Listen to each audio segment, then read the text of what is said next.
يا شهر الندى بسم الله الرحمن الرحيم الحمد لله رب العالمين وصلى الله على سيدنا محمد وعلى آله وأصحابه الطيبين الطاهرين. We start with the name of Allah. We praise and thank Allah for all of the endowments He bestowed without Allah being obligated to give anything. And we ask Allah to raise the rank of Prophet Muhammad alayhi salatu wassalam and the ranks of his wives, believing relatives, companions, and those who followed them sincerely until Judgment Day. And we ask Allah to protect the nation of Prophet Muhammad alayhi salatu wassalam from what the Prophet feared for his nation. In the last lesson, we were mentioning the book of the summary of Sheikh Abdullah, and we covered some conditions for following the Imam. Among them, that the follower would not precede the Imam in the standing position, nor in the saying of Allahu Akbar, and that the follower would not go ahead of his Imam by two long intervals, action intervals, or to fall behind the Imam by two long action intervals. The author continued saying, lagging behind the Imam by more than three long physical intervals invalidates the follower's prayer even if they have an excuse.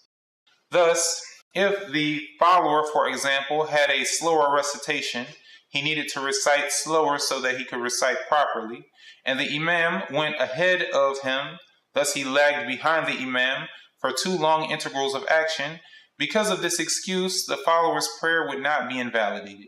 However, if the follower lagged behind the Imam by more than three long intervals of action, then the prayer of the follower would be invalidated, even if he had an excuse for his lagging behind. An example of that is for the Imam to bow, stand, make al-i'tidal, go down, prostrate, sit up between the two prostrations, prostrate a second time, and then either stand completely for the following rak'ah or sit up for the tashahhud, whether the first or the second, while the follower is still in the standing of reciting al-Fatiha. Thus, when the Imam reached that standing or sitting position, if the follower does not leave his own order and become in unison with the Imam, then the follower's prayer would be invalidated. Thus, if this occurred and the Imam went ahead of the follower by this number of integrals, and he was in the second prostration, and he started to come up from that second prostration to either sit or stand, then if he was going to sit, the follower would leave his recitation of al-Fatiha, stop it, and then sit down to join and be in unison with the Imam. And if the Imam was going to stand up for the following rak'ah, then the follower would remain standing. However, he would change his intention and intend to pray with the Imam in the Imam's current rak'ah, meaning he was praying one rak'ah, now the Imam is going into the following rak'ah, so he intends to pray with the Imam in that following rak'ah. And he would not be obligated or required to repeat his recitation of al-Fatiha from the beginning. Rather, he can continue from where he was already at, the amount of progress that he already made, until the end of the verse. Then the author, may Allah Ta'ala have mercy on him, said, hence, if the follower stays behind to finish reciting the Fatiha, after the Imam completes ruku', the bowing, and two prostrations, and sits for the tashahhud, or stands up for the following cycle, then the ma'mum stops reciting the Fatiha and must be in unison with the Imam and perform one cycle after the closing salam of the Imam. Yes, since he did not complete that rak'ah, since the follower did not complete that rak'ah, Rather, he left his recitation. He didn't bow. He didn't make an i'tidal. He didn't make the two prostrations. Rather, he left his own order to be in unison with the imam so that his prayer would not be invalidated. Then, after the imam says the salam to finish his prayer, the follower would not say the salam after him to finish his prayer immediately. Rather, he would stand up again and perform an additional rak'ah to make up for that rak'ah that he did not complete. He said, however,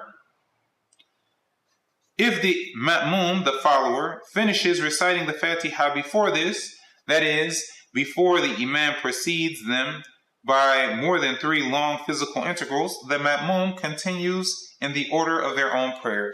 Yes, if the ma'mum, the follower, completed reciting the Fatiha before the imam went ahead of him by more than 3 long intervals of action, then in this case, the ma'mum would continue his own order, thus bowing, making an i'tidal, standing up after bowing, and going back to the position he was in before bowing, going back to the position he was in before bowing, then prostrating, sitting between the 2 prostrations, prostrating a second time, etc., until he catches up with the imam. And he would be mindful to observe the tuma'nina, the stillness in the different positions, etc. The follower continued mentioning conditions for following the imam: for one to know the movements of one's imam. Thus, if one did not know the movements of one's imam, then they would not be allowed to follow them. Their following of the imam would be invalid.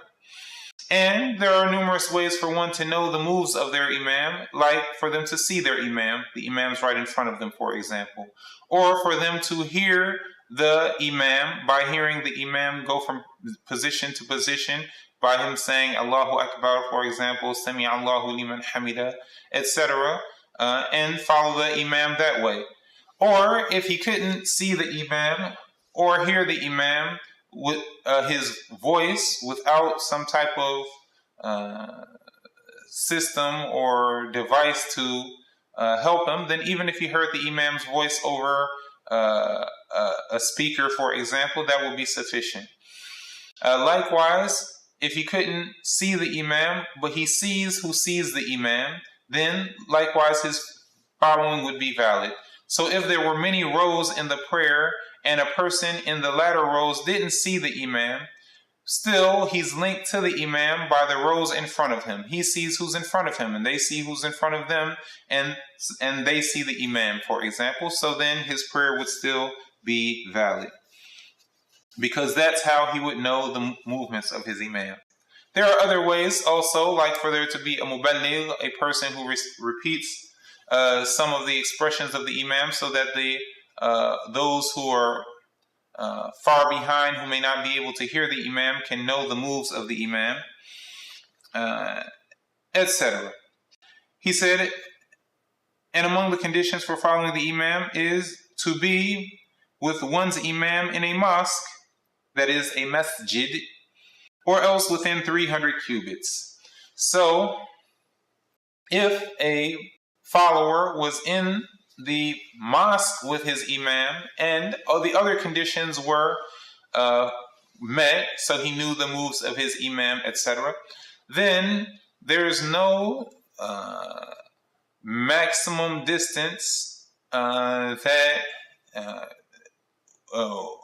could be between the two for the follower's prayer to be valid in following the imam. And if there was a mile, for example, between the imam and the follower, however, the follower knew the moves of his imam, and they were both inside of a mosque, then the follower's prayer would still be valid because they're in the mosque.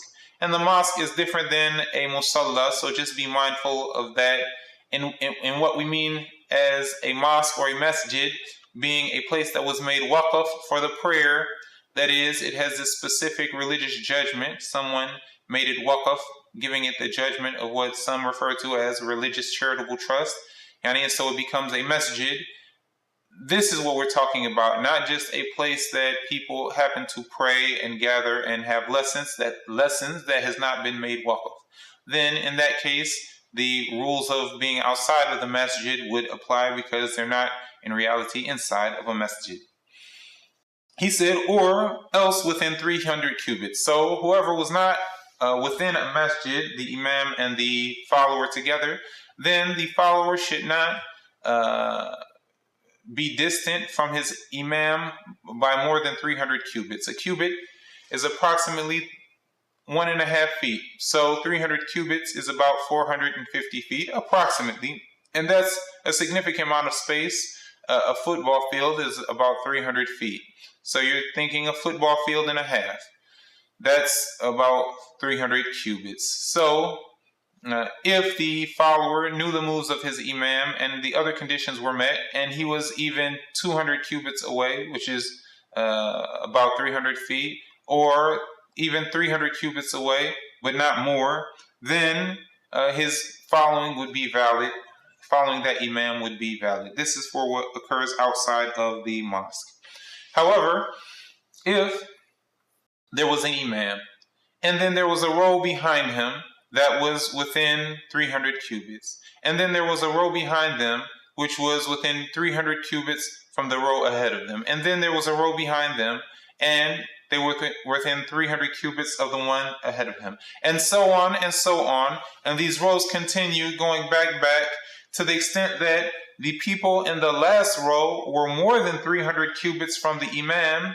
Then still their prayer will be valid because they're linked to the imam by the rows ahead of them, and no row is more than 300 cubits away from the row ahead of it. So that would still be, that's the situation where the prayer of those people who were in the last row, even if they were a mile away from the imam, would still be valid.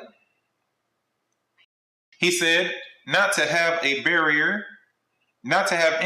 between the follower and the imam, which prevents the follower from reaching the imam.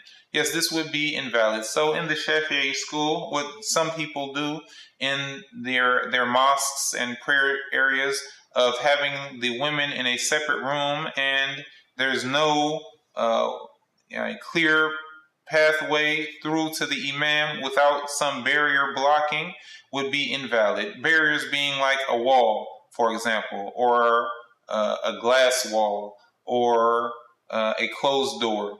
This, in the Shafi'i school, would not be valid. Rather, there needs to be a way for the follower to reach the imam without some blocking barrier of that type. He said, among the conditions for following the imam is the prayer format of both the follower and the imam must agree. Hence, it is invalid for the performer of the daily obligatory prayer, which contains bowing and prostration, to follow the performer of the funeral prayer, which contains no bowing and prostration. So that's what we mean, that the prayer format of the follower must match the prayer format of the imam. That is, when it comes to bowing and prostration. So it's not necessary that they must be praying the same exact prayer. Rather, that the formats of both prayers must agree. That's what is important here for the validity. So even if one person was praying an obligatory prayer and another was praying an optional prayer, whether it was the imam who was praying the obligatory prayer or the imam who was praying the optional prayer and the follower was praying the other type of prayer, or even if they were praying prayers of one was praying the current prayer and another was praying the makeup prayer, or if one was praying a prayer that had one number of cycles and another was praying a prayer with a lesser number of cycles, for example, then it still would be valid for one to follow the other. Still would be valid for one to follow the other. So it's not that they have to be the exact same prayer, but that their formats have to agree when it comes to the bowing and prostration. That's why It's not valid for a person who's praying one of the 5 daily prayers, which includes bowing and prostration, to follow the one who's praying the funeral prayer, because it has none of those. Then he said, both the imam and the follower must not disagree enormously with each other in a recommended act, meaning that the follower would not disagree enormously with the imam in a recommended sunnah aspect of the prayer. He said that whether by doing it or leaving it out, like sitting for the last tashahhud. So here he's saying that the follower should not disagree in something that's considered an enormous disagreement with his imam in a recommended sunnah aspect of the prayer. When he said like sitting for the tashahhud, this is an example of if the imam left out the tashahhud, then left out the sitting for the first tashahhud, which is optional in the prayers that have more than 2 rak'ah, like Dhuhr, Asr, Maghrib, and Isha. Sitting for after the second rak'ah to recite the tashahhud and the salah on the Prophet is a recommended and rewardable act, but it's not an integral of the prayer. Thus, if one abandoned the first tashahhud in this scenario, their prayer would still be valid, although they wouldn't get the maximum reward. If the imam abandoned the first tashahhud, and so after completing the final prostration in the second rak'ah, he stood back up, then it's prohibited for the follower to disagree with him in an enormous disagreement by remaining seated and reciting the tashahhud for himself. Rather, in this scenario, he would abandon the tashahhud and follow the imam, or he would break off from the imam and pray independently and then perform the tashahhud. If he didn't and he sat for the tashahhud while the imam abandoned it, then his prayer, the prayer of the follower in that case, would be invalidated. And an example of the imam doing something and the follower leaving it out that would invalidate the prayer is if the imam prostrated the sahu prostration, the sujood of forgetfulness, or the sujood of the prostration of forgetting. So if, for example, the imam made an error in his prayer, he mistakenly added an integral of action, for example, or he was going to leave something out and then was corrected, for example, or even if it was an optional matter like leaving out the qunut supplication after raising up for al-i'tidal in the second rak'ah of the Fajr prayer, for example. And then because of that, the imam made the sujood of as-sahu, the sujood of forgetfulness, at the end of the prayer. If the follower remained following the imam but left out performing the sujood of forgetfulness, then the prayer of the follower would be invalidated. Then finally, the author, may Allah Ta'ala have mercy on him, said, the follower must intend to follow the imam while saying the opening statement Allahu Akbar in the Jumu'ah prayer. This is because the Jumu'ah prayer is a prayer that is only prayed in congregation. So it's a condition, it's necessary for the follower to make the intention of praying in congregation with the saying of Allahu Akbar. In other prayers that are valid when prayed alone and in congregation, it's not necessary for the follower to make the intention of praying in congregation while he's saying Allahu Akbar. Rather, he's allowed to make the intention for the prayer that he's praying, say Allahu Akbar, and then after entering into the prayer that way, then make the intention to follow the imam or pray in congregation. He said, in other prayers, this intention must occur before following the imam in his moves after a long wait for the imam to move. So basically you have three matters. You have one, to not intend to follow the imam. However, meaning that he's not joining in with the imam praying in congregation with him. However, he intentionally follows the moves of the imam, not bowing until he bows, not standing up until he stands up, not prostrating until he prostrates, while waiting a long wait for the imam. For example, he waits for the imam a long wait for him to bow, then he bows. Then he waits for the imam a long wait for him to stand up, then he stands up, for example. If these three matters occur, the prayer of the follower would be invalidated. So we have him not intending to follow the imam while following the moves of his imam, waiting a long wait to follow those moves. However, if any one of these three matters was not present, then the prayer of the follower would not be invalidated. For example, if he intended to follow the imam before following him after a long wait, then his prayer would not be invalidated.